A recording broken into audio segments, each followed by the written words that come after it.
অনেকেই এই সময় প্রশ্ন করেন যে গ্রীষ্মকালের এই গরমের মধ্যে কি ডিওয়ার্মিং ডগস বা ক্যাটের ক্ষেত্রে করা যেতে পারে। দেখুন, যদি সায়েন্টিফিক্যালি আমরা বলতে চাই তাহলে বলা যায় যে ড্রাগসের সঙ্গে এনভায়রনমেন্টাল টেম্পারেচারের কোনো রকম কোনো সম্পর্ক নেই, আরামসে আপনারা ডিওয়ার্মিং করাতে পারেন। যেসব ডগসদের ক্ষেত্রে বা ক্যাটসদের ক্ষেত্রে স্টুলে ওয়ার্মস দেখতে পাওয়া যাচ্ছে বা ওয়ার্মসের সিমটম রয়েছে তাদেরকে তো অবশ্যই ডিওয়ার্মিং এই সময় করানো উচিত। তবে যাদের ক্ষেত্রে দেখা যাচ্ছে না বা রেগুলার ডিওয়ার্মিংয়ের ব্যাপার রয়েছে তাদের ক্ষেত্রে আমরা সাজেস্ট করি যে কিছু সময় এই ডিওয়ার্মিং স্কিপ করতে পারেন, বিকজ গরমের জন্য যেহেতু সে অলরেডি একটা হিট স্ট্রেসের মধ্যে রয়েছে, সেখান ছাড়াও তার সঙ্গে আবার যদি ডিওয়ার্মিংয়ে স্ট্রেস দেওয়া হয় তাহলে অনেক সময় ডায়রিয়া, লেথার্জি এবং অ্যানোরেক্সিয়া মানে ক্ষুধামন্দ বা খিদে না থাকাটা দেখতে পাওয়া যেতে পারে।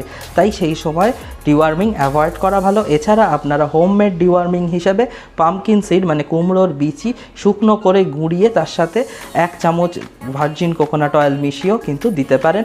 যদি ইনফরমেশনটা ভালো লেগে থাকে অবশ্যই এটা লাইক দিয়ে দেবেন।